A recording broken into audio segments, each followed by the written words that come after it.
حضرت ابن مسعود رضی اللہ تعالیٰ عنہ سے روایت ہے کہ رسول اللہ صلی اللہ علیہ وسلم نے فرمایا کہ کیا تم لوگ جانتے ہو کہ تمہارا رب تعالیٰ کیا فرماتا ہے؟ اللہ تعالیٰ یہ فرماتا ہے کہ میرے عزت اور میری بزرگی کی قسم ہے کہ جو بندہ نماز کو اس کے وقت کے اندر پڑھے گا میں اس کو جنت میں داخل کروں گا، اور جو نماز کو اس کے وقت کے غیر میں پڑھے گا اگر میں چاہوں گا تو اس پر رحم کروں گا، اور اگر میں چاہوں گا تو اس کو عذاب دوں گا۔ حضرت عائشہ رضی اللہ تعالی عنہ سے روایت ہے کہ رسول اللہ صلی اللہ علیہ وسلم نے فرمایا، اللہ پاک ارشاد فرماتا ہے میرے بندے کے لیے مجھ پر یہ عہد ہے کہ اگر وہ نماز کو اس کے وقت کے اندر پڑھے گا تو میں اس کو عذاب نہیں دوں گا اور اس کو بلا حساب جنت میں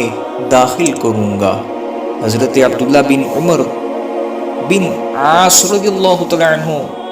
حضور نبی کریم صلی اللہ تعالیٰ علیہ وسلم سے روایت کرتے ہیں کہ حضور صلی اللہ علیہ وسلم نے ایک دن نماز کا ذکر فرماتے ہوئے ارشاد فرمایا، جو نماز پر محافظت کرے گا یہ نماز اس کے لیے قیامت کے دن نور اور دلیل اور نجات ہوگی، اور جو اس پر محافظت نہیں کرے گا